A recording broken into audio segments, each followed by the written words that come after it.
Hola, el día de hoy el grupo número 2 de investigación de los estudiantes de octavo semestre de la Corporación Universitaria Alexander von Humboldt vamos a hablar acerca de un reporte de caso y básicamente nuestro reporte de caso se trata de una pancreatitis crónica que en este momento se encuentra en estudio y siguiente.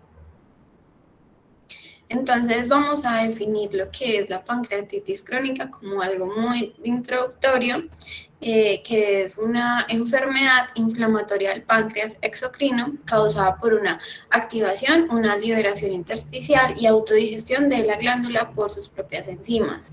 Clínicamente, pues nos interesa mucho este caso, ya que es pues tiene como una sintomatología muy común en donde nos aparece como un inicio brusco, dolor abdominal, asociado también con una elevación de enzimas digestivas en la sangre y pues también en la orina. Siguiente. Entonces, para este reporte de caso, utilizamos una historia clínica de un paciente de 19 años, con fecha de nacimiento del 4 de mayo del 2002, sexo masculino, procedente de la ciudad de Pereira, Risaralda, que nos llegó a consulta de urgencias el día 8 de julio del 2020. Con un motivo de consulta, el cual decía, me duele mucho aquí en el estómago. Bueno, entonces en cuanto a la enfermedad actual, pues tenemos un paciente masculino de 18 años quien consulta por primera vez el 8 de julio del 2020 por un cuadro clínico de 2 semanas de evolución consistente en dolor abdominal tipo cólico de alta intensidad, localizado en hipogastro y fosas ilíacas, acompañado de deposiciones diarreicas, niega otra sintomatología. Paciente refiere que 6 días antes el dolor no lo dejaba dormir. Ya había consultado por telemedicina, en la cual pues le enviaron tratamiento sin presentar ninguna mejoría. Posterior a esto, el paciente reconsulta el 5 de julio del 2021, el 5 de mayo del 2021, por presentar un cuadro de 30 minutos de evolución consistente en deposiciones de hémesis en cuncho de café. Acompañado de dolor abdominal posterior al almuerzo, localizado en hipogastrio, niega otra sintomatología y refiere no haber tomado nada para el dolor, acompañado pues de deposiciones normales. Siguiente, porfa. Bueno, el día 7 de mayo del 2021, el paciente ingresa a quirófano en un shock séptico grado 4, con un soporte de noradrenalina de 4 miligramos por kilogramo minuto, con sangrado activo en el tracto gastrointestinal superior, con unos signos vitales de presión arterial de 72-52, frecuencia cardíaca de 124 y saturación de 100%. Se decide entubar al paciente con secuencia rápida, con rocuronio de 30 miligramos intravenoso, fentanil de 100 miligramos intravenoso, lidocaína 20 miligramos, propofol, y se deja un mantenimiento con ceborone al 2%, remifentanil al 0.5%, al 0.5 microgramos kilogramo minuto, y se deja con líquidos de mantenimiento 200 mililitros, 6 unidades de plaquetas globulares, una feresis plaquetaria, 3 unidades de plasma, albúmina 5 unidades, y se realiza la paratomía con control de daños y se deja abdomen con bolsa de Bogotá. Y se pasa al paciente a unidad de cuidados intensivos. Se entrega al paciente con signos vitales de presión arterial 122/85, frecuencia cardíaca de 89, saturación al 100% con intubación. El paciente pues tiene alto riesgo de morbimortalidad, se le explica a la madre la situación actual del paciente y pues esta la entiende. Días después el paciente pues es traído a consulta por supuración de la herida quirúrgica posoperatoria tras 10 días del procedimiento quirúrgico, la pancreatodonectomía por tumor duodenal con compromiso pancreático. La cirugía fue realizada por parte del cirujano hepatobiliar. En el momento de consulta, consulta por secreción a través de la herida y pues no presenta ninguna otra sintomatología importante. Siguiente.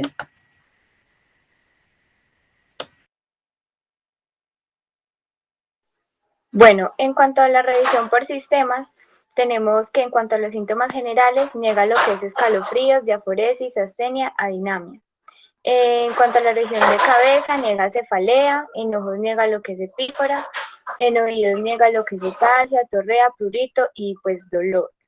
En cuanto a nariz, niega rinorrea, epistasis, anosmia y prurito. En boca, niega lo que es dialetosis, gingivorragia, cialorrea. En cuanto a cuello, niega lo que es dolor, limitación funcional. En cardiorrespiratorio, niega lo que son palpitaciones. Y en digestivo, niega lo que es distensión abdominal, niega odinofagia, pirosis y flatulencia. En cuanto a geniturinario, niega disuria, hematuria, poliacuria, oliguria, orinas fétidas y también hipercoloreadas. En osteomuscular niega lo que es como limitación del movimiento y en cuanto a neurológico niega haber presentado desmayos, pérdidas de memoria, vértigo o convulsiones. En cuanto a piel niega tener alguna lesión como eritema, pápulas o prurito. Siguiente.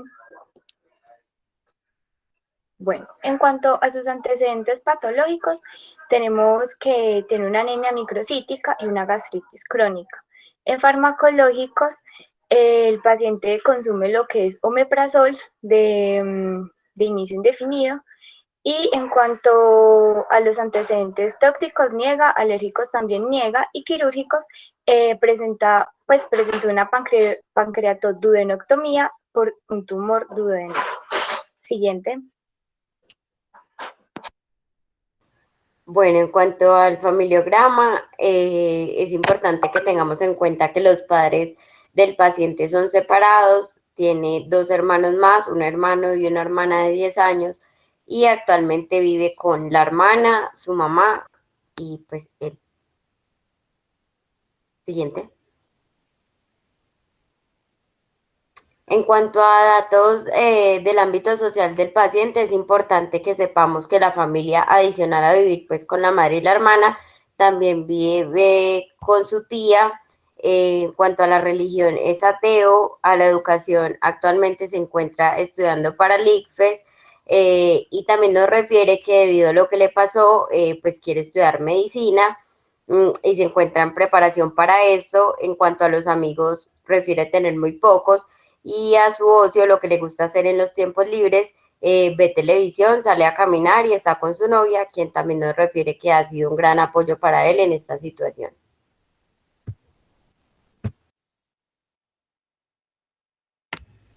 Bueno, en cuanto al examen físico, empezamos con signos vitales. Este paciente nos llegó con unos signos vitales bastante alterados, con tensión arterial 72-52, frecuencia cardíaca 124 y saturación de 100, que estaba normal. Sabemos de que ese paciente llegó con un dolor abdominal tipo cólico de alta intensidad localizada en hipogastrio, lo que pues en ese momento se enfocaron en el examen físico en cuanto al abdominal. Entonces, actualmente este paciente, que la última consulta fue el 12 del 06 del 2021, tenía signos vitales de tensión arterial 120-80, frecuencia cardíaca de 82, frecuencia respiratoria de 20, temperatura de 36,4 y saturación de 97. Siguiente. Entonces, en el examen físico actual, entonces cabeza normocéfalo, pupilas isocóricas, normorreactivas, escleras anitéricas, fondo de ojo sin alteración, rinoscopia anterior sin alteración, mucosa oral húmeda, rosada, orofaringe sin eritemas ni placas. En cuanto al cuello, se encontraba con un cuello móvil, sin presencia de masa ni adenopatías, tráquea central, sin ingurgitación yugular, tiroides palpable, sin alteración, pulsos carotidios presentes de buena intensidad. En cuanto a lo cardiopulmonar, tenía un tórax con diámetro normal, tórax normoexpansivo, sin evidencia de tirajes ni retracciones, ruidos cardíacos rítmicos, sin soplos, campos pulmonares bien ventilados, murmullo vesicular presente, sin alteración. Y en abdomen, aquí sí se encontraba con un dolor doloroso a la palpación, superficial y profunda. Entonces también está pues el abdomen blando, depresible, sin presencia pues de masa ni visceromegalias, sin signos de irritación peritoneal, peritalcismo presente.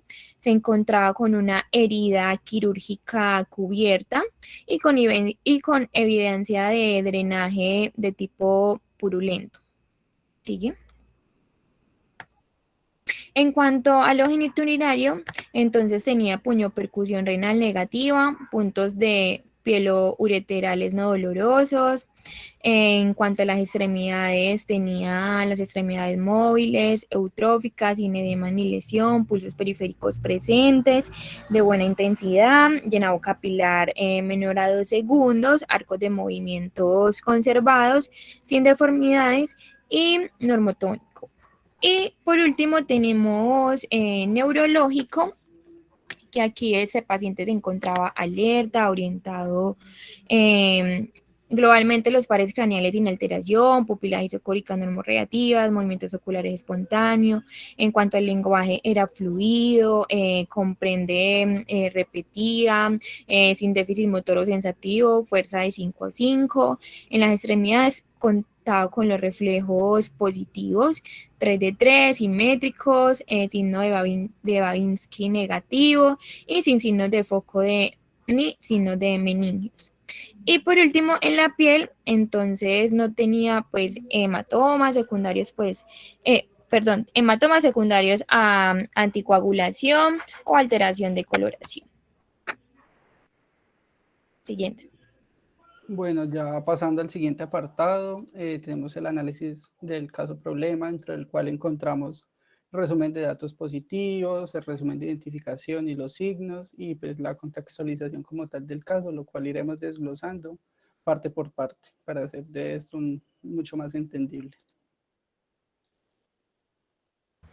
Entonces, en el resumen de datos positivos, tenemos que era un paciente que cursaba con una anemia microcítica y era consumidor crónico de omeprazol. Entonces, tenemos que él tuvo la primera consulta por un dolor abdominal tipo cólico hipogástrico en fosas ilíacas, acompañada de posiciones diarreicas de 2 semanas de evolución, el cual volvió y volvió a consultar por telemedicina por cuadros repetitivos de mesis que duraron 30 minutos en cuncho de café acompañado de dolor abdominal y hipogastrio luego de almorzar.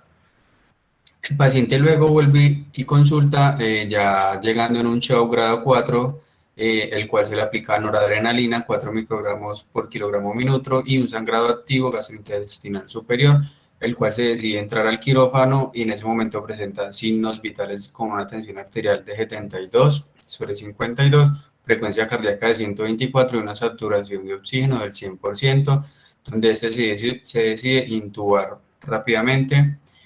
Luego de realizarle todo, pues, la intervención quirúrgica, pues, al paciente se le realiza una laparotomía y se deja con bolsa de Bogotá. Este se es internado en la UCI con unos signos vitales de una tensión arterial 122/85, una frecuencia cardíaca 89 y con una saturación de 100% e intubado. El paciente sigue mejorando, pero a los días lleva a consulta por una supuración en la herida quirúrgica luego de 10 días de la cirugía por el tumor duodenal en compromiso pancreático. Siguiente, por favor. Entonces, pues en la identificación de problemas y signos y síntomas identificados en el paciente, tenemos que el primer síntoma y signo identificado fueron los dolor abdominal tipo cólico en hipogastro y fosas ilíacas. Luego, el cuadro clínico de mesis en cuncho de café acompañado de dolor abdominal en hipogastro de 3 días de evolución. Luego, el ingreso en shock grado 4. Y por último, la consulta por la secreción a través de las heridas quirúrgicas y el paciente en ese momento presentaba un síndrome de dolor abdominal. Siguiente. Bueno, entonces ahora vamos a continuar con lo que es la contextualización del caso. Entonces vamos a hablar sobre un poquito de la historia natural de la enfermedad. Entonces vamos a hablar por el periodo prepatogénico, entonces como qué agentes causales nos pueden generar, digamos, esta pancreatitis. Entonces principalmente lo que son tóxico-metabólicos, como lo puede ser principalmente, en la mayoría de sus casos va a ser lo que es el alcohol. Luego le sigue lo que es, digamos, que la persona tenga el hábito de fumar, porque eso lo que va a hacer es acelerar la progresión de la pancreatitis crónica. También puede estar lo que es la hipercalcemia, la hipertrigliceridemia, la insuficiencia renal crónica, fármacos, toxinas, etc. En segundo lugar tenemos las idiopáticas, en tercero las genéticas, que pueden ser por mutaciones genéticas, luego tenemos las autoinmunes, luego están las pancreatitis agudas recurrentes o graves, y luego, por último, están las obstructivas, como puede ser un trastorno de la función del esfínter de Oddi, una obstrucción del conducto pancreático, bueno, etcétera. Continuando, pues, en cuanto como que condiciones del huésped, digamos que esto puede aparecer en cualquier edad y en cualquier sexo. Hay una predisposición que es genética. También puede ser que predisposición, digamos, por cirugías, la desnutrición y obviamente pues la inmunosupresión. En cuanto a factores ambientales que vayan a favorecer, digamos, esto, digamos, la exposición a agentes infecciosos, los fármacos tóxicos o hasta traumatismos pueden desencadenar, pues, digamos, todo este proceso. Entonces se va a hacer pues una prevención primaria, que entonces hablamos de la promoción de la salud, donde pues obviamente principalmente evitar el consumo del alcohol, que haya dieta bajas en grasas, que se promueva pues a la educación de que pues la familia vaya pues al doctor para ver si hay alguna anomalía. También en cuanto pues a educación en salud frente a lo que es como accidentes de tránsito o accidentes deportivos, porque pues esto también, esta enfermedad se puede también desencadenar, digamos, por algún trauma, por traumas abdominales. Entonces por eso en la protección específica nos dice una dieta equilibrada, detección oportuna de adicciones y pues evitar traumas. En cuanto pues a la etapa subclínica del periodo patogénico, vamos a ver que como las causas que van a desencadenar va a ser porque hay como una pancreastasis, o sea que hay un bloqueo de la exocitosis apical, pues de las células que están, de las células acinares del páncreas, que pasa por un aumento precoz de la secreción del calcio y de las enzimas, por un aumento de las concentraciones de los radicales libres de la oxidación de fluidos pancreáticos, aumento de la GP2 y aumento de las concentraciones de las enzimas lisosómicas.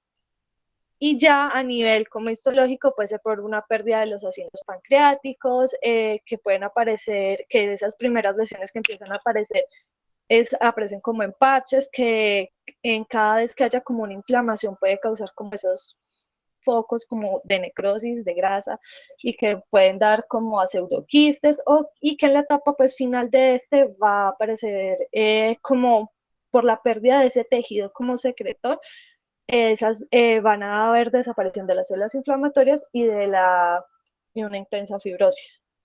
Y ya entonces aquí aparece lo que es la clínica, que es el dolor abdominal, las náuseas, la emesis, y que el paciente, digamos, puede, por todo, digamos, si avanza más la enfermedad, puede aparecer una mala absorción por la mala absorción puede aparecer lo que es esteatorrea y diabetes mellitus. Entonces se hace acá la prevención secundaria, entonces que el diagnóstico temprano va a ser, digamos, que el gol estándar va a ser un diagnóstico funcional de la enfermedad, pues con una secreción de la secretina pancreática. Y pues ya digamos en estadios más avanzados ya se puede hacer como más por clínica y por estudios de imagen. El tratamiento oportuno pues principalmente es aliviar el dolor, luego evitar que siga avanzando la enfermedad, que como también evitar que aparezcan como consecuencias metabólicas como es la diabetes, la malnutrición, etcétera, y pues la limitación del daño, pues que se mantenga una dieta adecuada y que si es necesario hacer una cirugía en caso de un absceso o de una hemorragia. Y ya en la prevención terciera, que ya es más bien de rehabilitación, es como principalmente abandonar el alcohol y pues una dieta baja en grasa. Sigue, por favor.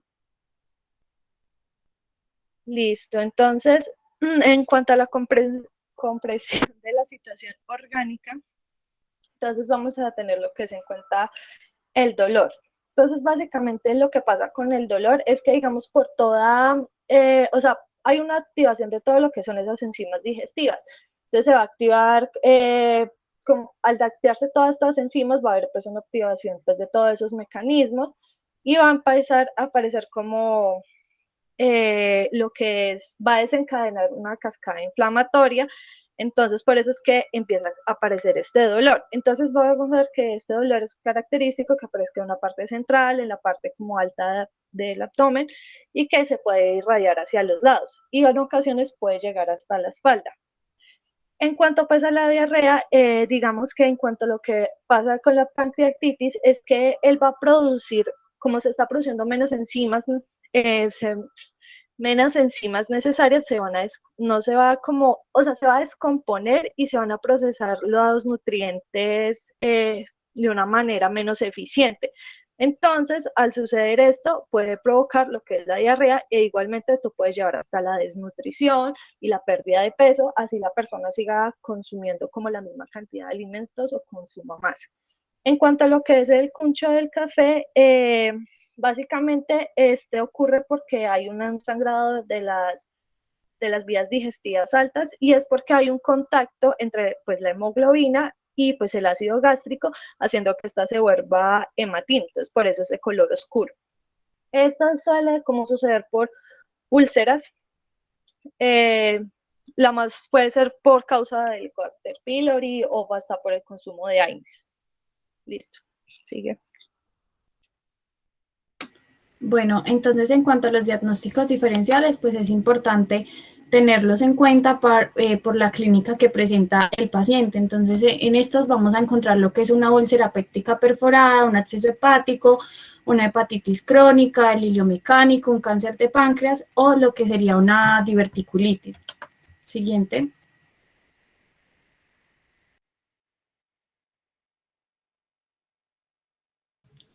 Bueno, en cuanto al impacto de la funcionalidad, teniendo en cuenta como lo analizado en la historia clínica y como en lo expresado en el paciente como durante toda la entrevista, podemos llegar como a la conclusión de que la vida del paciente desde el primer momento que le ocurrió lo que le pasó, cambió. Él no lo expresa ya que recuerda mucho cómo su vida era antes y cómo siente como que aunque esos momentos fueron como muy difíciles, tanto él como para su familia, siempre como de esto sale algo como muy positivo y en el caso de él pues aprendió a valorar su vida y a todas las personas que lo rodean.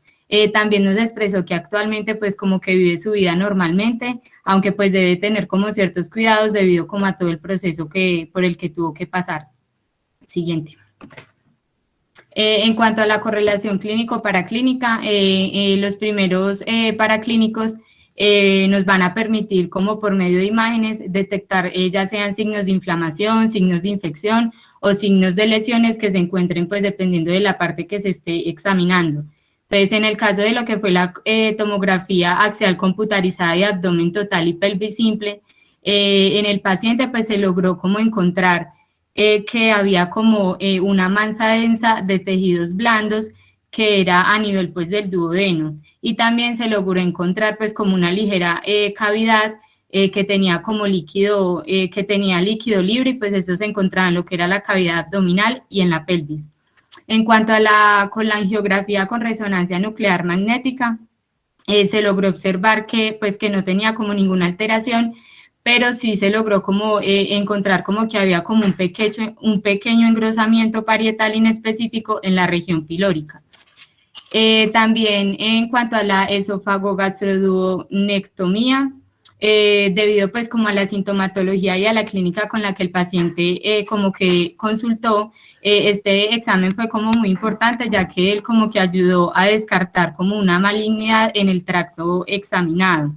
Y en cuanto al resto de exámenes como son los tiempos de protrombina, los tiempos de tromboplastina, el hemograma, la creatinina en suero y la proteína C reactiva, son exámenes como que se usan como un método de seguimiento para ayudarnos como a evaluar el paciente y cómo se va viendo él cómo se va como viendo reflejado como todos los tratamientos que le hacen a medida pues de lo que él va presentando.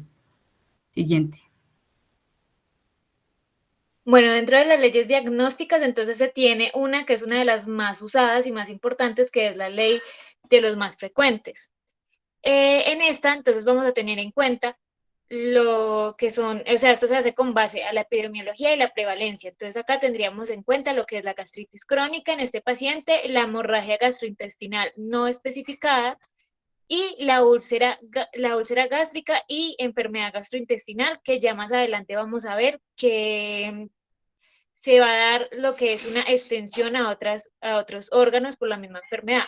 Ley de la parsimonía, que allí se tiene en cuenta lo que son las patologías que más de urgencia deben descartar en el paciente. Entonces acá tendríamos el dolor abdominal tipo cólico de alta intensidad localizado en hipogastrio y fosas ilíacas.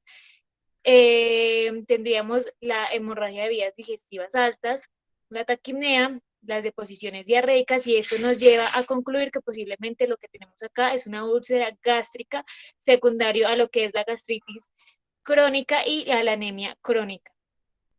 Pásala, por favor. Tenemos la ley de Agatha Christie, que acá lo que se habla es de la escena del crimen, la arma homicida, los cómplices. Entonces acá la víctima sería el sistema gastrointestinal, el hematológico, páncreas y vías biliares. El culpable sería la úlcera gástrica, la hemorragia de vías digestivas altas, la úlcera duodenal, y los cómplices serían la lesión ulcerada hacia la primera porción del duodeno, que se relaciona con efecto de masa tumoral a este nivel, que hace continuidad aparente con la cabeza del páncreas en región posterior e involucra lo que es la vesícula biliar,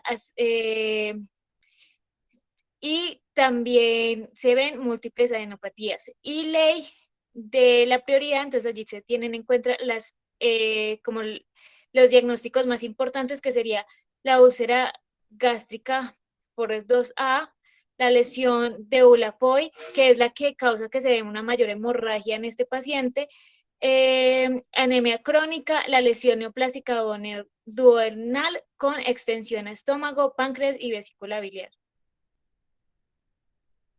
Pásala por. En cuanto al tratamiento que el paciente ha tenido, entonces en toda la evolución, en todo el proceso, ha tenido muchos diferentes tratamientos. El principal ha sido el omeprazol, inyectable 40 miligramos, una ampolla cada 12 horas intravenoso.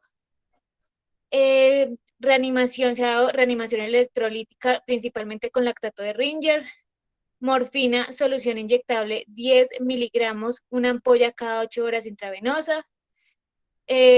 Tramador clorhidrato 50 miligramos, una ampolla cada 8 horas intravenosa. Ondansetron 8 miligramos, 4 mililitros, una ampolla cada 8 horas intravenosa. Se le ha dado bisacordilo, tableta de 5 miligramos, una tableta cada 12 horas oral. Y fentanilo 0.5 miligramos, 10 mililitros, infusión continua. Y Ensure, infusión continua por sonda nasogástrica. Bueno, en cuanto al resumen de diagnósticos, en primer lugar tenemos el diagnóstico sindromático, considerando el más importante, el síndrome de dolor abdominal crónico. Como diagnóstico etiológico consideramos el consumo de alcohol por la edad del paciente y la cirugía abdominal que se realizó, pero al final hicimos un consenso y dijimos que era pues, de causa idiopática. Cuanto a diagnóstico topográfico y anatómico, pues sería el aparato digestivo. Diagnóstico fisiopatológico, como lo explicaron anteriormente las compañeras, sería una disminución de enzimas pancreáticas. Y en cuanto al diagnóstico específico, estaríamos considerando una pancreatitis crónica. Bueno, entonces ya en el punto de identifique vamos a empezar a desglosar cada pregunta. Siguiente, por favor. Dentro de la primera, pues me habla que cómo afecta pues la enfermedad la dolencia y la dolencia el curso de la enfermedad. Entonces, en este caso, pues la dolencia del paciente puede afectar realmente que el muchacho no pueda realizar pues ciertos tipos de cosas como los adolescentes común. Un ejemplo, pues que de pronto no pueda jugar fútbol, que el muchacho no pueda realizar ciertos tipos de ejercicios, compartir con su novia, compartir con su amigo, entre otras cosas. La siguiente pregunta es cómo afecta la enfermedad y la dolencia la situación pues como orgánica del paciente y sus entornos próximos. Pues como que el tiempo que le puede tomar el paciente estando en la clínica en no poder pues realizar las mismas actividades físicas o los mismos cosas que a él le gusta, en este caso pues al paciente, puede ser el ver televisión, entre otras cosas. Siguiente, por favor. ¿Cómo afectan pues los entornos próximos al curso de la enfermedad y la dolencia? Pues en los entornos próximos al paciente puede que afecte en que, digamos, el paciente, por estar tanto tiempo acostado, tiene que requerir pues de ciertos cuidados muy especiales, muy específicos, lo que pues pueden provocar o generar o desencadenar otras enfermedades. Un ejemplo de eso es que pues a través del diagnóstico que ya se había nombrado, dicho anteriormente, el paciente es muy propenso a que pues tenga una diabetes y pues de una diabetes a una, o incluso pues puede ocurrir una infección en él. ¿Cómo afecta pues los entornos lejanos el curso de la enfermedad y la dolencia? Pues ya mencionado anteriormente, puede desencadenar en este caso pues una diabetes y pues si genera una diabetes con el pasar de los años puede recurrir o a una lesión renal y pues posterior a esto pues quizás a una diálisis, ¿no? Entonces esto termina en lo que pues toca invertir aún más tiempo en el paciente. Entonces, hablando pues como de su estancia hospitalaria. La siguiente, por favor. Estas tres preguntas tienen como una correlación de cómo afecta la enfermedad y la dolencia en los entornos lejanos, pues hablando de la sociedad. El paciente de por sí, pues como no es de muy buenos amigos, entonces el estar tanto tiempo durante la clínica recibiendo su tratamiento específico, entre muchas cosas más, pues puede afectar como que su entorno porque él puede quizás extrañar a sus amigos, a su novia, quizás compartir con ella, a pesar de que siempre tuvo el apoyo de ella, ¿no? ¿Cómo afectan pues la enfermedad y la dolencia al médico, al sistema de salud y cómo afecta el médico y el sistema de salud el curso de la enfermedad y la dolencia? Pues en este caso podría ser que llegado el problema de que el sistema de salud no le pueda ejercer el tratamiento pues que el paciente requiere, que el muchacho requiere, pues afortunadamente no ha pasado, pero puede ocurrir más adelante quizás, ¿no? Porque pues como le digo, ya es muy propenso al paciente que pueda desencadenar ciertas enfermedades que son como las complicaciones que le deja su diagnóstico principal. Siguiente, por favor. Ya en este último punto sobre el plan de manejo propuesto, lo siguiente, me dan pues ciertas preguntas sobre qué hacer, quiénes, con qué objetivo, con qué pues recursos e instrumentos, buscando a qué resultados, siguiendo las reglas cómo y teniendo pues en cuenta los tipos de riesgo. Entonces es muy importante tener en cuenta lo anterior dicho por mis compañeros, que fue como el tratamiento, sus diagnósticos, los múltiples diagnósticos que este paciente le tuvieron que hacer y los múltiples procedimientos que le tuvieron que realizar, todo con el fin de pues de llegar pues al de su diagnóstico específico. Entonces todo esto requiere pues bastante tiempito. Siguiente, por favor. Y ya. Bueno, entonces finalmente es importante tener en cuenta que en este paciente él principalmente tiene lo que es el diagnóstico de lo que es la gastritis crónica, que esto es causado principalmente por la úlcera gástrica que tiene. Posteriormente esto va a causar lo que es una úlcera duodenal y esto se va a extender a lo que es el páncreas. Entonces, al paciente posteriormente se le tiene que hacer una cirugía por todas las hemorragias que tiene, que también es causado por lo que es una lesión de Die-Laffoy, que esto es una lesión vascular infrecuente, que esto va a causar lo que es una hemorragia digestiva alta aguda. Entonces, por eso en este paciente se veía mucho lo que son las hemorragias. El paciente se le encuentra un tumor con extensión a cabeza, páncreas, duodeno, estómago y vías biliares. Entonces se le hace lo que es biopsia y a partir de esto se encuentra, ellos pensaban que posiblemente podía tener un carcinoma, pero se encuentra que no, que posiblemente lo que está sucediendo es una inflamación aguda a todos estos órganos y que conlleva lo que es la pancreatitis crónica con alteración a lo que es la cabeza del páncreas. Finalmente se habla con el familiar de este paciente y ella dice que lo que se le encuentra es un tumor benigno. Sin embargo, con todo lo que se le ha hecho, se ha dado cuenta que no es un tumor benigno, porque eso ya, pues por toda la extensión que tendría, ya se diría que posiblemente hay un cáncer con extensión a muchos órganos. Y listo, muchas gracias.